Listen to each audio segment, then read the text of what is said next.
Hello again, everybody, and welcome into the Take the North podcast. Along with Dan Wiederer of The Athletic, I am Mark Grote of Chicago Sports Radio 670 The Score. It's a Thursday at Haugh.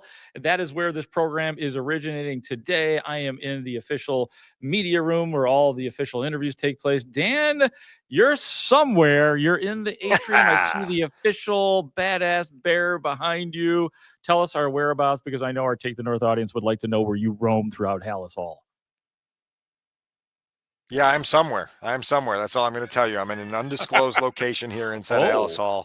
I'm going to keep you guessing, Grote, and we're gonna figure it out. But there, that you see this official head, and this is gonna be our little secret for right now. Okay. I'm not going to say anything more. I think I have an idea maybe where you are, but yeah, I don't want to blow that. I really don't. So let's get right down to the meat of Thursday's events at Haugh. The coordinator spoke. We'll tell you what stood out to us about those three guys. But first, I think the biggest news of the day here on a Thursday is that Jaylon Johnson not only practiced, but he was listed as a full participant in practice today. Now, that does not mean that he is active. As a matter of fact, he has not been activated yet. So, and it's not out of the realm of possibility that it could happen. We also did not get a chance to speak to Jaylon Johnson today, but he was present in the locker room. He was smiling. He was joking around with reporters. So I don't necessarily have a feel for whether he's not going to play or whether or not he'll play, Dan, but just sitting here on a Thursday, what I will say is I feel more sure about the possibility of him playing on Sunday against Pittsburgh than I did before I walked into Haugh here on this Thursday. I'm still a little hesitant, just knowing again what we talked about in our last episode about the timetable of bringing him back and then having a short week to go to Philadelphia for a Black Friday. And so I'll be very interested to see how the Bears handle that. Seeing Jaylon move around the locker room is encouraging. He seems like he's got some energy about him, sensing that his return is coming soon. And so that's cool to see. And then the Bears will just have to blend him back into the defense as it makes sense to them. Again, while taking into account his overall well-being as he tries to figure out the best path physically to being right, not only for the first game back, but for the second, third, fourth, fifth, and sixth game back.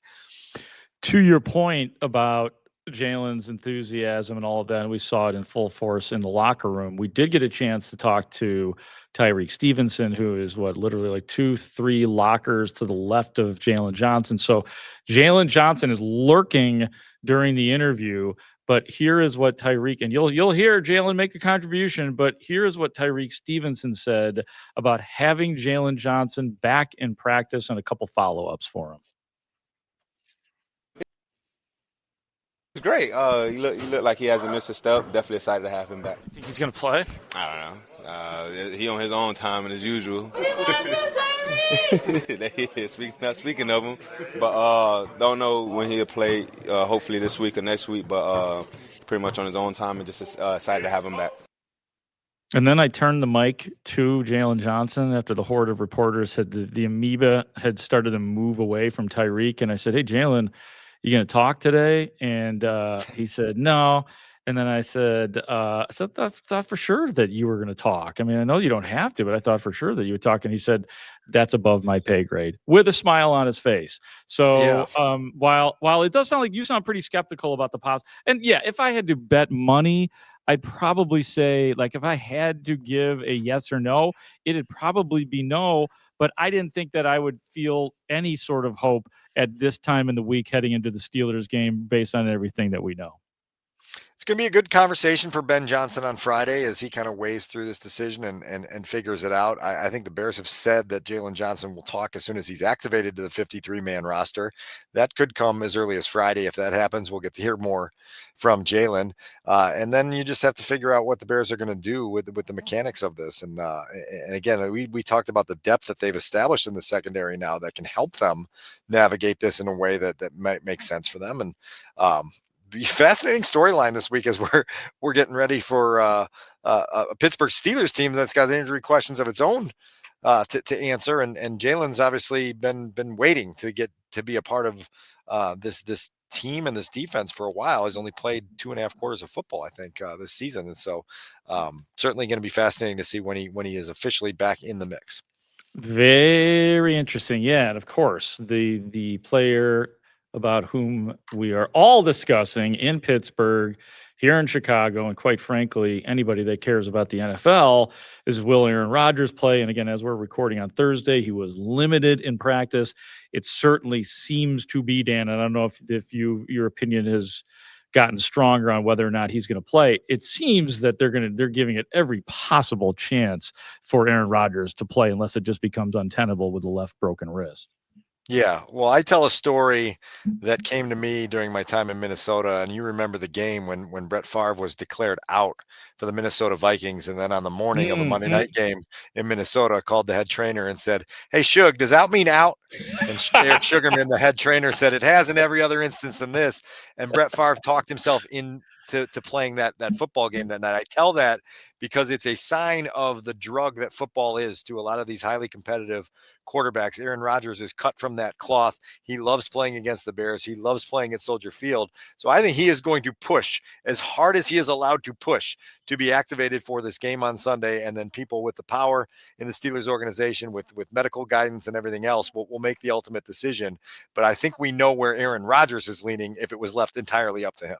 No doubt. We're going to get to our game spotlight here in just a second. We'll zero in on even more on Aaron Rodgers. Dan will have his 3 things to watch coming up very shortly as well. But as for the coordinators, I do want to play one piece of audio from the Bears offensive coordinator, Declan Doyle. One of the things that we've all sort of been on is the deep ball accuracy for Caleb Williams and trying to figure out why it hasn't been exactly spot on. A couple of examples in this past game where Caleb just flat out misses downfield passes. So Declan Doyle was asked the question on, what it takes in the process of getting more accurate on the deep ball, and if that is the next step in Caleb Williams' development overall. You guys have thought a lot of Caleb from the outset. How you see him not only digest that information, but also implement it better now than he was in the beginning? Yeah, that was really the reason I remember in either off-season or training camp, everybody was looking at us funny for throwing a bunch at him. And we knew this was kind of the vision of where we wanted to go. We were going to give him a lot of information that he was going to have to process, and he was going to learn how to process it quicker and get better at it. He's done that every week, and that's something that we're still working through. But I think that, he would tell you right now, he's come a long way from, the first day of the offseason until now, and we still got a long way to go, and that's the message. That was not precisely the cut that I had wanted. I sent in the wrong cut. Still interesting, though, that was about the Caleb's processing abilities in general, which actually is interesting because you hear Declan Doyle coming back to the throwing at the kitchen sink at Caleb Williams and it's interesting how he perceived the outside reaction, I will say, to that, oh man, they're throwing way too much at Caleb, and look at Caleb is struggling. But there was kind of, that was the method to our madness there. As far as the deep ball accuracy is concerned, he didn't exactly agree that that's the next step in the development per se, but that it is something that needs to get better and can be coached to be better, but didn't necessarily look at that as the next logical linear step in the processing and the development of Caleb Williams. Yeah, I think it's interesting because you're right. I feel like Declan Doyle acknowledged that deep ball accuracy is something that's on the list. It's just not at the top of their list right now because their list is long and there's a lot of steps that they want to see him take soon. He did talk about playing faster and getting through progressions. And when some of the downfield stuff doesn't present itself, just finding a way to get through the process faster to get the ball underneath to open receivers. And so, again, like this coaching staff has been really fun to learn from. I think you probably feel the same way sitting in that room where they do give you breadcrumbs and very specific answers of how they're bringing this quarterback along. It helps our judgment process on how we're viewing Caleb when we have the coaches telling us what's most important to them at particular stages of the development process. And so that was an interesting exchange today that you referenced with Declan, talking about the deep ball accuracy, but also acknowledging that there's things higher up, bigger fish to fry for the Bears right now as they continue along with their grooming of Caleb.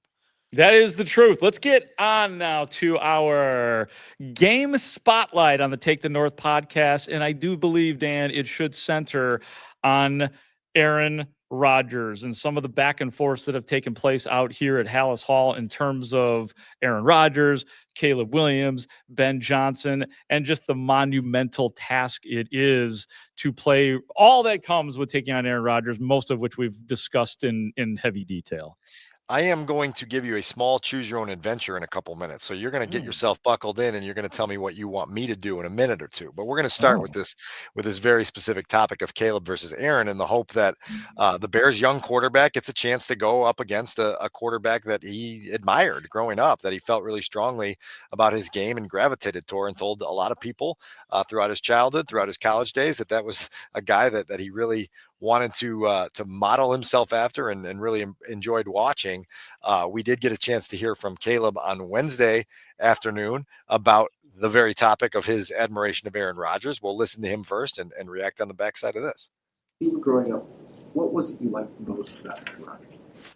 It's probably a couple quarterbacks in the world that have been able to spin the ball the way that he does. And growing up as a kid, when you find and realize how hard it is to play this position, and you admire some of the things he's been able to do over this long career he's had. And so the way he's been able to spin the ball and put the ball in different places, whether on the run and in the pocket, that's something I probably would say.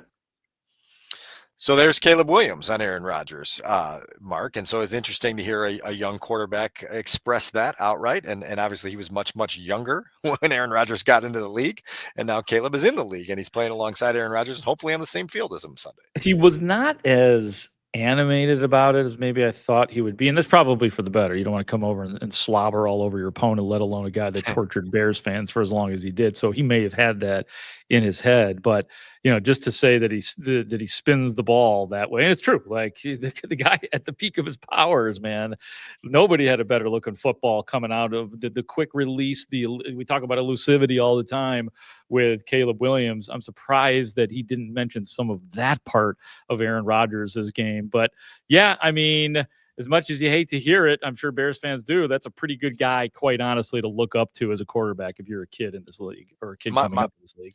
My second season covering the NFL, still in Minnesota, and I was honored enough to be in the press box at the Metrodome when the Vikings played the Packers in the regular season finale. Bears fans remember it as the game that knocked the Bears out of the playoffs in the last Sunday of Lovie Smith's tenure here. But it was peak Aaron Rodgers against peak Adrian Peterson. It was the previous year's MVP Aaron Rodgers against that year's MVP Adrian Peterson, and having that seat. It's like one of those days, where you feel it like I'm very lucky to have this job, right? To watch these guys who are absolute maestros at what they do.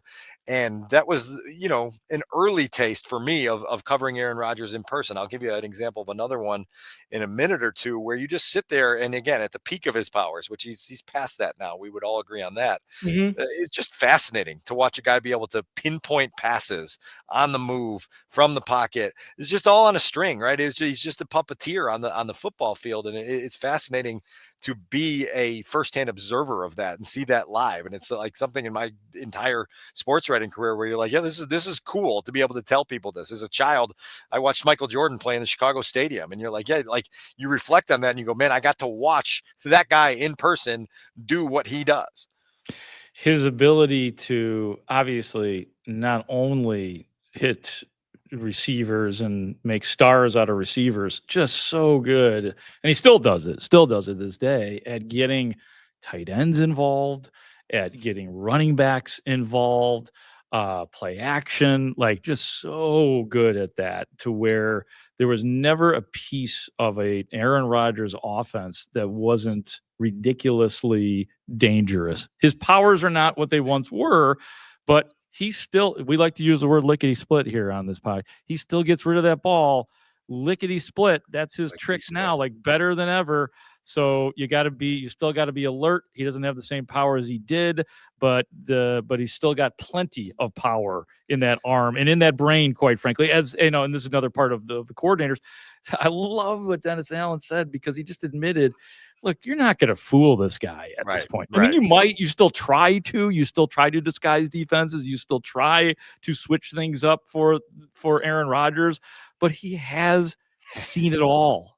Yeah, this isn't JJ McCarthy with 4 starts under his belt, right? Like this is Aaron Rodgers, who's in year 37, I think it is now. But before I get to your choose your own adventure, Grote, that we had an interesting exchange with Ben Johnson on Wednesday when he was asked about Caleb's admiration of Aaron Rodgers and whether he saw any similarities himself between his current quarterback and obviously the quarterback that is the QB1 for the Pittsburgh Steelers right now. Here was Ben's response, and we'll react to this on the back end.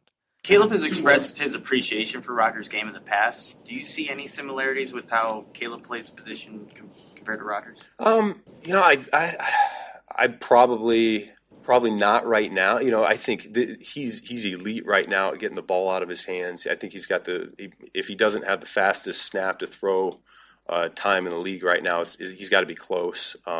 And so he's doing a really good job spitting it out. He's accurate. I think our guy's the same way, but we probably hold on to it a little bit more, just where we are in the offense. And as we're learning and we're growing, I think we'll gravitate more towards getting it out faster the more reps we have. But yeah, I mean, the guy's done it, like I said, at a high level for a long time. So it's a good guy to look up to for a young quarterback. If Ben Johnson could have said exactly what he wanted to say to that question, Dan, he would have said, absolutely not.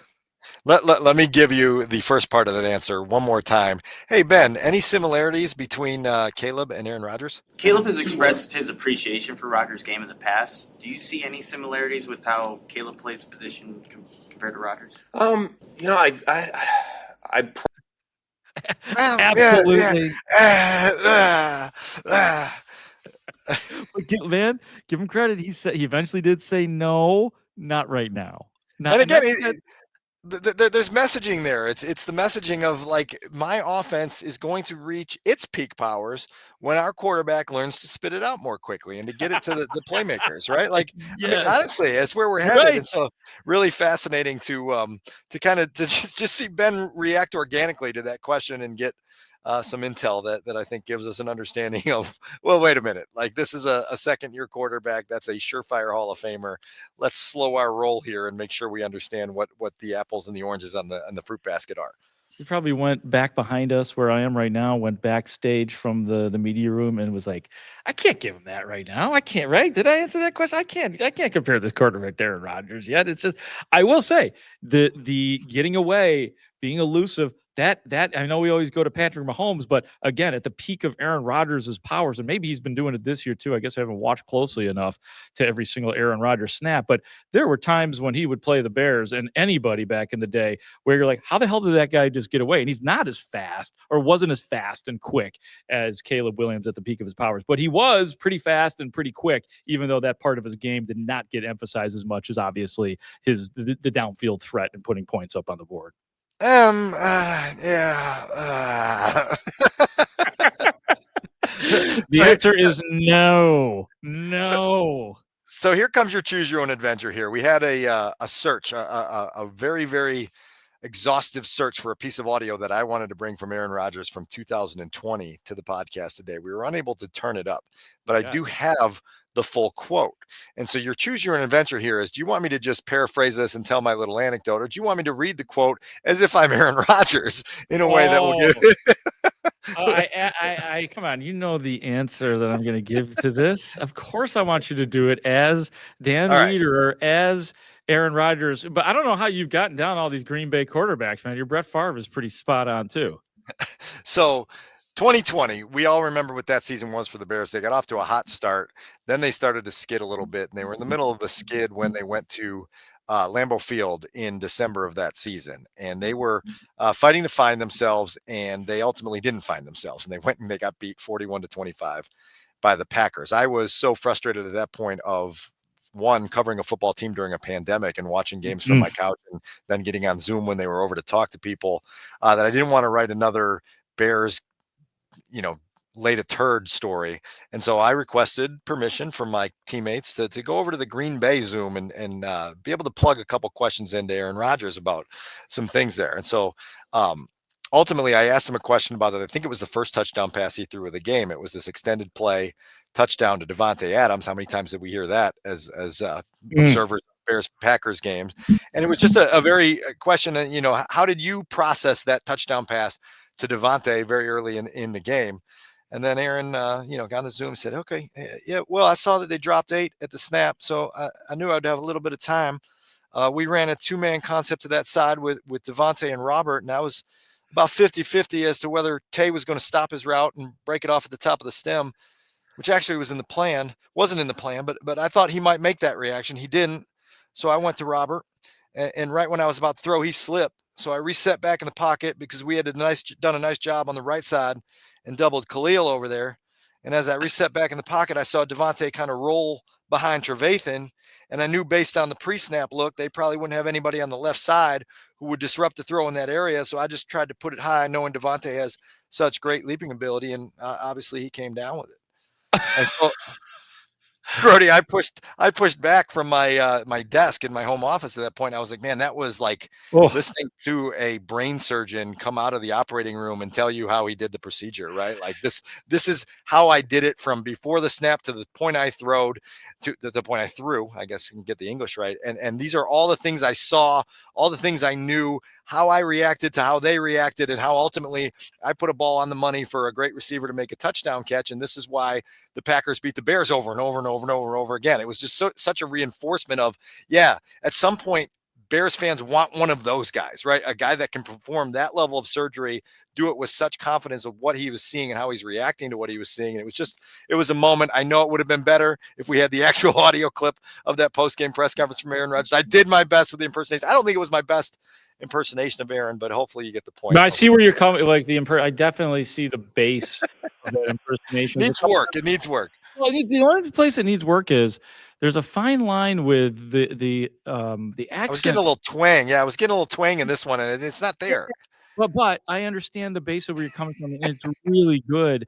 But what it really displays to Bears fans, like that was awesome, by the way. I mean that's football porn right there. We call it sexy football sometimes. It's like, whoa, mind blowing. Like this is what's actually going through your head, and it's what at the top level is supposed to go through your head if you're a quarterback, which is crazy to say. I mean, that's like an honors student right there. It also, when you hear that, the Bears fans, there isn't some curse. There is legitimacy. At least there is that. Here's how I beat your precious Bears. Okay. Here's how I did it. So it's not like this whole thing has been some fluke or some luck. There's a reason why Aaron Rodgers was great and why he dominated and tortured the Bears for as long as he did. And the ultimate hope for our audience is that Caleb evolves into one of those quarterbacks who can not only take opponents apart, but he can do it in a way where he can then tell you about it afterwards in the most specific detail possible to let you know how he got it done. And so that's one of the next steps, one of the next many steps for Caleb Williams. Talking about the next steps. Let's get to our next step here on the Take the North podcast. The game, the matchup, the Bears and Steelers along the lakefront this Sunday at noon. The 7-3 Bears against the 6-4 Steelers. Mr. Wiederer, do you have for us 3 things to watch? I do, and we're going to start with the first thing to watch. I'm going to give you some names: T.J. Watt, Nick Herbig, Alex Highsmith, among the edge rushers for this 3-4 defense that Mike Tomlin uses that are, in Ben Johnson's words, werewolves. He called them werewolves on Wednesday as guys who just come howling off the edge and make life very, very difficult for you. This is going to be something that the Bears offensive line needs to be aware of, that their quarterback has to be aware of, that their tight ends and the backs have to be aware of.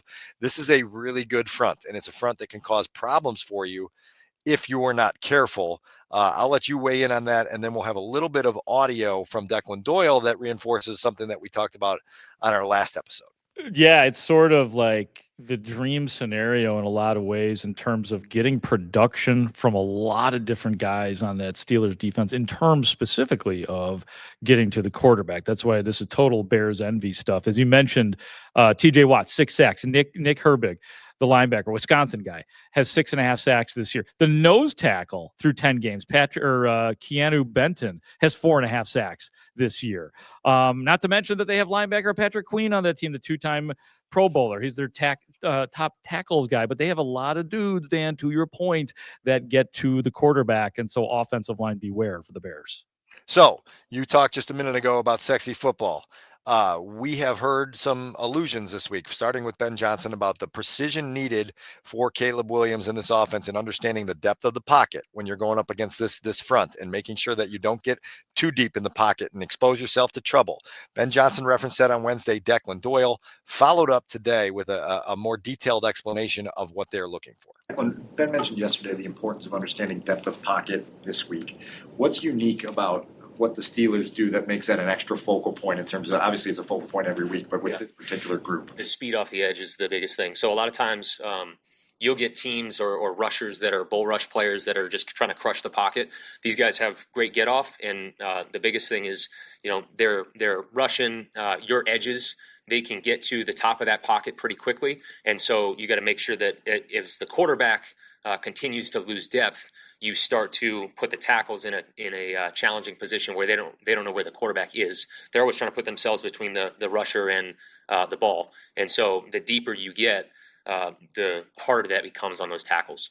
What's the biggest responsibility for Caleb in that regard of being cognizant of that? To make sure that he's at the depth, given the play, the depth that is required for that concept. Is that difficult though, given the success he's had at kind of getting out of there, especially if he goes too deep?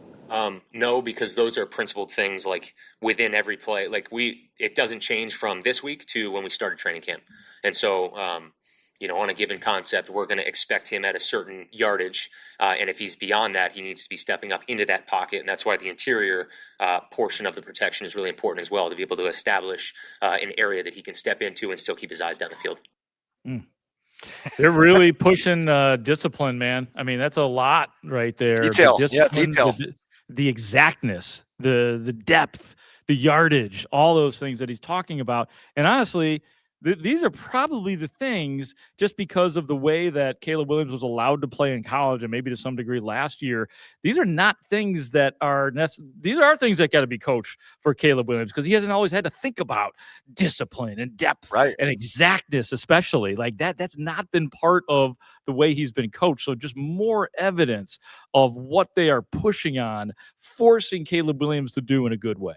And another good test Sunday to see how he can handle what they've put on his plate in terms of that detail. Number 2 on our things to watch this week is Cairo Santos. Mark, you probably remember him most from last Sunday doing the skull gritty in a victorious locker room after receiving a game ball and beating the Vikings with a 48-yard field goal as time expired. Cairo had a really, really good game in Minnesota, but it also included a really, really high-profile miss, a fourth quarter missed field goal from 45 yards indoors in a moment where the Bears could have extended their lead to 19-10 and probably put the Vikings away and not had to get to that dramatic stage in the final seconds there. And so the reason I put Cairo in this list this week is because they are done playing indoor football. They are going back outdoors for the rest of the season. They've got 4 games at Soldier Field. They're going to play in Philly. They're going to play in Green Bay. They're going to play in San Francisco. And so Cairo Santos, who considers himself a very confident outdoor kicker, is going to be outdoors for the rest of the year. And he's kicking in a city that is scarred by kicker issues, in a city that now has football meaning something in December, and for a football team that's going to need him to be a weapon on fourth down. And so I had a long conversation with him on Wednesday afternoon about where his headspace is at, about how this season has gone. He's had a lot of bumps in the road. Cairo feels like he's in good position now, both mentally and physically, to attack this stretch run. Bears fans certainly cross their fingers and hope so. I know he's been the target of some criticism this season because of some of the bumps in the road, but this is a very meaningful stage in his career coming up with a chance to help kick the Bears toward the playoffs. I love that you included him in your 3 things to watch. Not to mention too that, and this is probably more fans thinking this, but you don't have the fail safe of Jake Moody anymore, who is now gone from that locker room. So when things go poorly for Cairo, and it does seem like now more than ever, Cairo Santos's misses are magnified to the point where every time he misses, we're like, I don't know, like might want to elevate Moody, might want to bring somebody in. But this came up today from the coordinators, and it was probably out there already, but Richard Hightower reminding us that Cairo Santos holds a Bears record now for most field goals of 50-plus yards at 24, passing up Robbie Bob Gold's previous record of 23. Yeah, and he's made 75% of his kicks from 50 or longer. The research that we did shows that he's ranked 8th out of 25 kickers since 2020 to attempt at least 20 attempts of 50 or longer. Cairo's made 75% of them. Eight guys have reached that threshold. So that's important to note as well. Just a couple quick footnotes on this conversation. The one that he missed the other day, he said he was actually just a little too juiced up. He said he was hitting the ball so well all day that he actually just hit it a little with a little bit too much hip action and ended up wrapping it, and it went left. The game-winning kick, I think a lot of people were a little nervous when it came off his foot because it started with a little bit of a line toward that left upright. It was a little bit scary. Scott Daly, the long snapper, had his hand stepped on in the first quarter of that football game, played with a swollen, bloody hand, and on that final kick, the ball didn't get to where it usually gets to. Torrey Taylor had to spin the laces while Cairo's approaching. That created some of that initial direction. Cairo said, I needed to be aggressive and stay confident with my aggressiveness. I saw the ball spinning as I was approaching it and just nailed it, and obviously snuck it inside the upright for the game winner. But that's another example of that exactness, right? Of the things that happen in a football game that make this much difference between whether you walk out at 7-3 and in first place in the NFC North, or you're 6-4 and you're sitting outside the playoff picture looking in. Yep. And now every moment, every field goal lined up becomes bigger and more scrutinized, obviously. Dan, do you have one more thing for us on your on your 3 things to watch? Last thing, and you're going to help us with this one. Darnell Washington, he's the gigantic tight end for the Pittsburgh Steelers. He's been getting some action for the Steelers this year. It's going to be fun to watch this weekend. I know Dennis Allen was asked about it. I think he pushes about 300 pounds out there, and he's a big dude who will block you. He will catch a football and run over you like a Mack truck. And so Darnell Washington has the Bears' attention, even in an offense with Rodgers and Jalen Warren and Kenneth Gainwell and DK Metcalf and all these other guys. Darnell Washington has got a part in this game, doesn't he? I love it. We talked to Tyreek Stevenson. Were you in the Stevenson? I did not circle? get in the scrum, so please share. Oh, yeah. So somebody brought him up. I don't remember who it was, but somebody brought him up and asked, like, what's it like? How are you going to deal with that guy? And Tyreek was like, yo, I played with that guy. He played, and I don't remember this, that he played with him at Georgia. Yeah. So, and he was just kind of having fun. They're like, what's the technique you use? And he's like, no technique. You got to do everything you can to bring that guy. And of course there's technique involved, but he was having fun with it, that you gotta do what you got to do and try to survive this guy coming at you. But I thought that was pretty funny that Tyreek was, oh yeah, man, I played with that dude in college. We'll stop him. Yeah, it'll be interesting. It'll be a part of this game for sure. So that's 3 things to watch for Bears Steelers week 12. Great as always. We're getting really close to giving you our predictions now for Bears and Steelers. That will be coming up right after our best bet segment. Yes, ladies and gentlemen, the best bet segment is brought to you by FanDuel Sportsbook. Make every moment more. Unfortunately, Adam can't be with us for this particular segment like he usually is because of other responsibilities. So he has left us with, Adam Stendzinski has left us with the following question, Dan. The bet this week: which team, Bears or Steelers, will score first? Okay. A bet on the Steelers to score first is plus 112. If you bet the Bears to score first, it's minus 136. Dan, would you like to take a crack at which team will score first, knowing the odds I just gave you? It's a bit of a coin flip bet, which means the coin flip on Sunday is probably pretty significant. We'll see who's calling it. I don't know if Aaron Rodgers is going to go out there. Kevin Byard is the designated coin caller for the Bears in road games. He has called tails exclusively this year, so we'll see what they call. And then I think the team that ends up with the football first is going to score first. I think there's going to be points on the opening drive.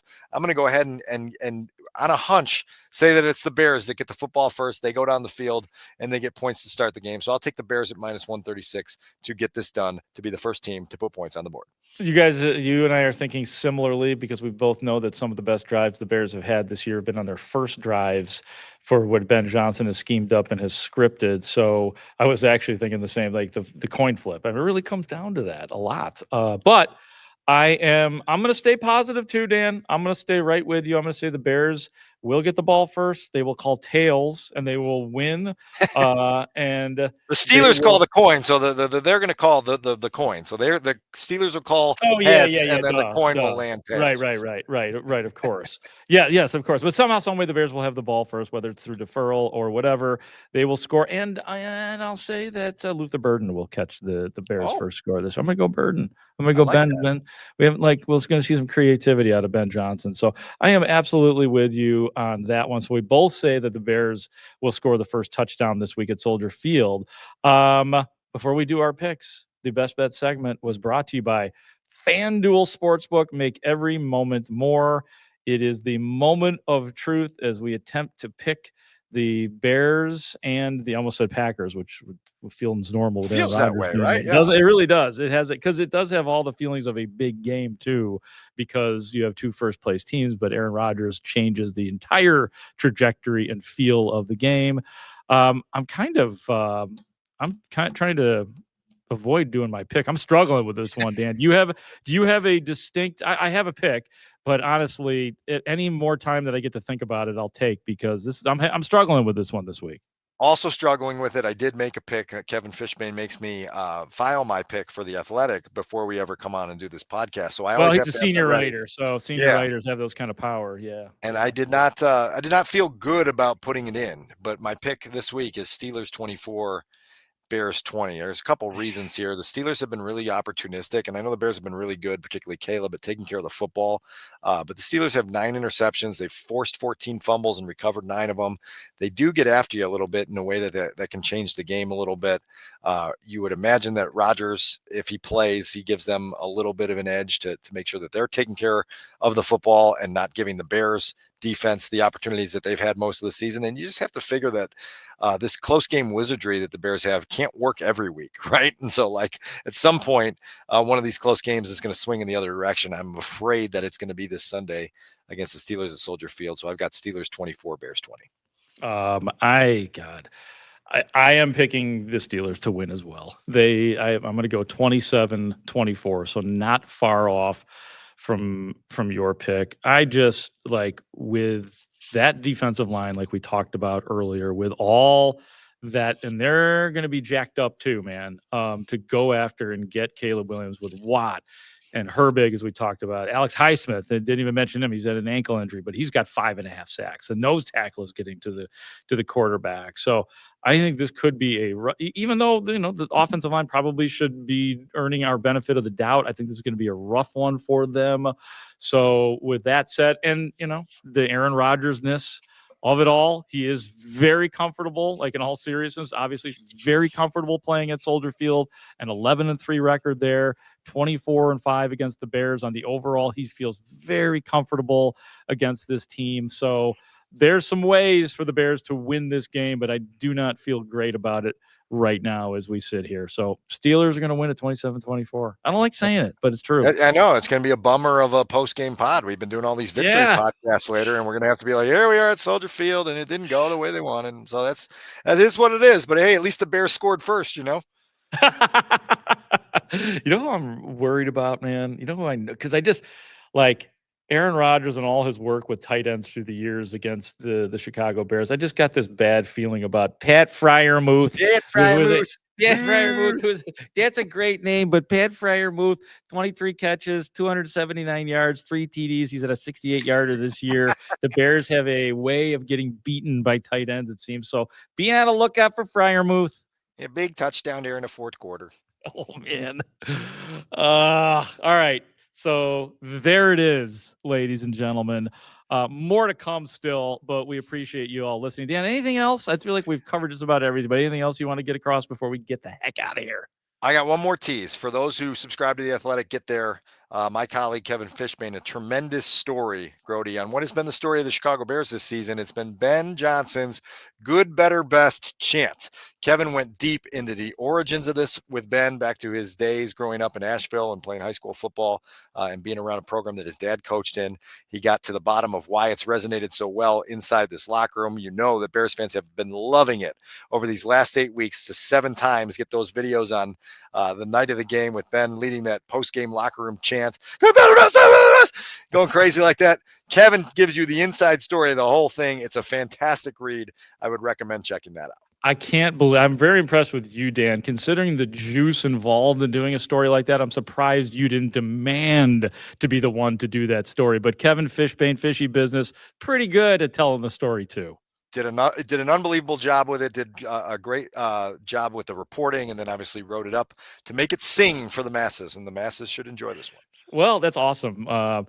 And he'll the Fishy Business, depending on when you're listening to this, he'll be on the score on Rahimi, Harrison, Grote on Friday, and I may just ask him about it at that point too to get a little bit of a preview from Kevin Fishbane of The Athletic. For my friend Dan Wiederer, also of The Athletic. For Adam Stadzinski, he's somewhere. He's been doing WBBM updates today. That's why we missed his pick today.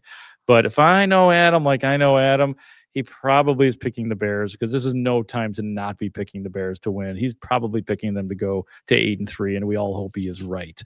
So for Adam Stadzinski, I am Mark Grote. Thank you for listening to and watching the Take the North podcast. Great talk. See you out there.